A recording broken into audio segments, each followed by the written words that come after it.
رہی تھی، کھانا بنا رہی تھی، روٹیاں، تو اس نے یعنی شیطان جو ہے اسے بہکانے کے لیے جب روٹیاں بنا رہی تو اچانک نماز کا وقت ہوا، اس نے روٹیاں وہاں پہ چھوڑی اور جا کر نماز ادا کرنا شروع کر دی۔ تو شیطان عورت کی شکل میں آیا، اس نے کہا کہ تیری روٹیاں جو ہیں وہ جل رہی ہیں، تو یہاں نماز پڑھ رہی ہے، خیال کر۔ اس عورت نے پھر بھی توجہ نہ دی، اس نے اس عورت نے کیا کیا، میری اس جو شیطان تھا عورت کی شکل میں، اس نے اس عورت کا بچہ اٹھا کر تندور میں پھینک دیا۔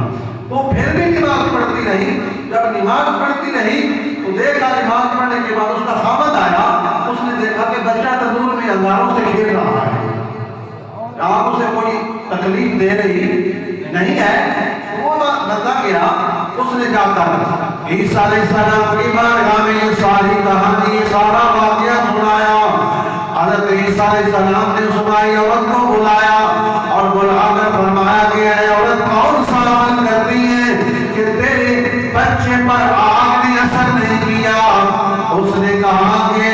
عمل تو یہ ہے کہ میں جب نماز پڑھتی ہوں میں اچھی طرح وضو کرتی ہوں، پھر جب ادا کرتی ہوں تو میں مکمل دھیان خشوع و خضوع کے ساتھ نماز ادا کرتی ہوں اور میں مکمل اپنا دھیان اپنے رب کی طرف رکھتی ہوں، اللہ کریم کی طرف رکھتی ہوں۔ تو اسی عمل کی وجہ سے جو ہے